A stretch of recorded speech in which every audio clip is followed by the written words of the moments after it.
یہ اشعار بانت سعاد سے لیے گئے ہیں۔ یہ اشعار کعب بن زہیر رضی اللہ تعالیٰ عنہ مشہور صحابی کے ہیں۔ یہ اشعار کعب بن زہیر رضی اللہ عنہ نے اس وقت پڑھے جب وہ اللہ کے نبی صلی اللہ علیہ وسلم کے دربار میں چھپ کے کلمہ پڑھنے آئے تھے، کیونکہ زمانے جاہلیت میں ان سے اللہ کے نبی صلی اللہ علیہ وسلم کے بارے میں کچھ گستاخانہ شاعری کی گئی تھی، اسی لیے وہ اس کی معافی مانگنے آئے تھے، اور وہ چھپ کر اس لیے اسلام قبول کرنے آئے تھے تاکہ اسے کوئی بھی مسلمان دیکھ نہ پائے، کیونکہ ان کے قتل کا حکم دیا گیا تھا۔ یوں ہی انہوں نے کلمہ پڑھا، اپنے کلمہ پڑھنے کے بعد انہوں نے اپنے اس گستاخی کی معافی کے عوض میں یہ اشعار پڑھے۔ یہ اشعار اللہ کے نبی صلی اللہ علیہ وسلم کو بہت زیادہ پسند آئے، اور آپ صلی اللہ علیہ وسلم نے ان اشعار کے عوض میں اپنی ردائے مبارک کعب بن زہیر رضی اللہ کو ہدیہ فرمائی، اسی لیے اس کو قصیدہ بردہ بھی کہتے ہیں۔ شروع کرتے ہیں اللہ کے نام سے، بسم اللہ الرحمن الرحیم۔ انبئت ان رسول اللہ اوعدنی والعفو عند رسول اللہ مأمول۔ مجھ کو یہ خبر ملی ہے کہ رسول اللہ صلی اللہ علیہ وسلم نے مجھے قتل کا حکم دیا ہے اور مجھے قتل سے ڈرایا ہے، حالانکہ آپ کی ذات سے عفو و کرم کی ہی امید ہے۔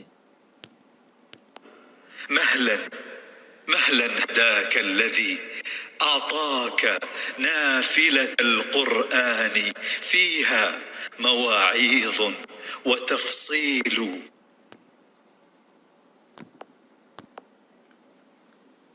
آپ مجھ کو مہلت عنایت فرمائیں تاکہ میں اپنے احوال عرض خدمت کروں۔ اللہ تعالیٰ نے آپ کو میرے قصور کی معافی کی ہدایت عنایت فرمائی، جس نے آپ کو نبوت کے علاوہ ایک عطیہ زائدہ قرآن عظیم بھی مرحمت فرمایا ہے، جس پر قسم قسم کی نصیحتیں اور حق و باطل کی تفصیل موجود ہے۔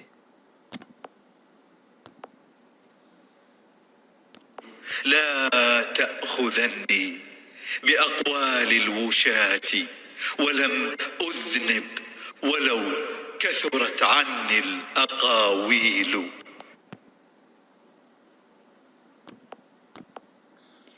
اے اللہ کے نبی، آپ چغل خوروں کی باتوں پر مجھ سے مواخذہ نہ فرمائے، اگرچہ مجھ پر بہت سی باتیں بطور تہمت لگائی گئی ہیں، لیکن حقیقتاً میں نے کسی گناہ کا ارتکاب نہیں کیا ہے۔ لقد أقوم مقاما لو يقوم به أرى وأسمع ما لو يسمع الفيل۔ خدا کی قسم، میں ایک ایسی بزرگ اور پرسکونت مجلس میں کھڑا ہوں، وہاں اگر ایک ہاتھی بھی کھڑا ہوتا تو جس چیز کو میں دیکھ رہا ہوں اگر وہ بھی اسے دیکھتا، اور جن باتوں کو میں سن رہا ہوں اگر وہ بھی انہیں سنتا، تو ہاتھی بھی ضرور کانپنے لگتا۔ لظل يرعد إلا أن يكون له من الرسول بإذن الله تنويل۔ اگر ہاتھی بھی اس مجلس میں کھڑا ہوتا تو آپ کی عظمت و شوکت سے کانپنے لگ جاتا، مگر جب کہ رسول اللہ صلی اللہ علیہ وسلم بحکم خداوندی امان عنایت فرمائیں۔ حتى وضعت يميني لا أنازعه في كف ذي نقمات قيله القيل۔ میں اس مجلس میں اجلال پر کھڑا رہا، حتیٰ کہ اپنا سیدھا ہاتھ بغیر کسی پس و پیش کے بیعت کرنے کے لیے آپ کے دست مبارک پر رکھ دیا، اور یہ وہ ہاتھ ہے جو کفار سے انتقام لینے والا ہے، اور آپ کا قول ہی قول صادق ہے۔ لذاك أهيب عندي إذ أكلمه وقيل إنك مسبور ومسؤول۔ جس وقت میں آپ سے کلام کر رہا تھا، آپ میرے نزدیک زیادہ ہیبت ناک اس لیے تھے کہ مجھ سے کہا گیا تھا کہ آپ مجھ کو گناہوں کی طرف منسوب فرمائیں گے، یعنی مجھے میرے گناہ یاد دلائیں گے اور جرائم کے متعلق مجھ سے سوال فرمائیں گے، یعنی جو میں نے جرم کیا ہے، یعنی جو میں نے گستاخانہ کلام آپ کے بارے میں پڑھا تھا، آپ اس کے بارے میں مجھے سوال فرمائیں گے، اس لیے میں آپ سے ڈر رہا تھا۔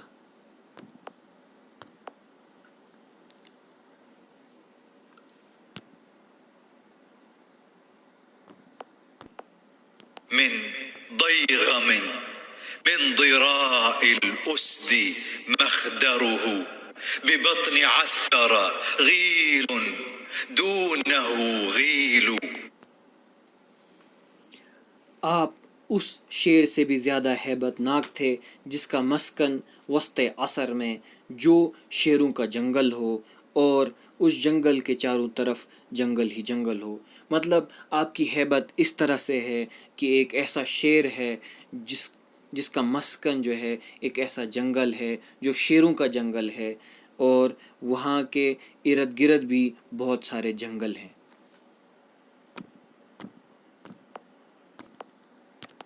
يغدو فيلحم ضرغامين عيشهما لحم من القوم معفور خراذيل۔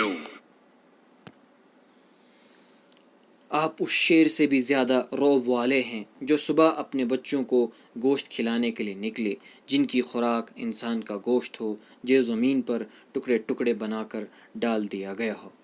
مطلب یہ کعب بن زہیر رضی اللہ یہاں پر کہنا چاہتے ہیں اس آخری شعر میں کہ آپ صلی اللہ علیہ وسلم کا رعب اس وقت ایسا زبردست تھا کہ جب میں نے آپ صلی اللہ علیہ وسلم کو دیکھا تو میں اپنے گناہوں کی ندامت کی وجہ سے آپ صلی اللہ علیہ وسلم کو اس طرح کا غضبناک اپنے اوپر دیکھ رہا تھا۔ مگر جب کعب بن زہیر رضی اللہ نے یہ سارے اپنے اشعار اور بہت ساری تعریف ان اشعار میں آگے بھی کی ہے، کیونکہ وہ ہمارے سلیبس میں نہیں ہے اس لیے وہ ہم نہیں یہاں پر پڑھیں گے، کبھی اور انشاءاللہ ان کو پڑھیں گے، مگر بعد میں انہوں نے ایسی تعریف کی ہے اور شروعات میں بھی انہی اشعار میں کچھ ایسی تعریفیں کر دی ہیں جو آپ صلی اللہ علیہ وسلم کو بہت زیادہ پسند آئی، تو آپ صلی اللہ علیہ وسلم نے ان کو اپنی ردائے مبارک جو ہے ہدیہ کر دی، اس لیے اس کو قصیدہ بردہ بھی کہتے ہیں۔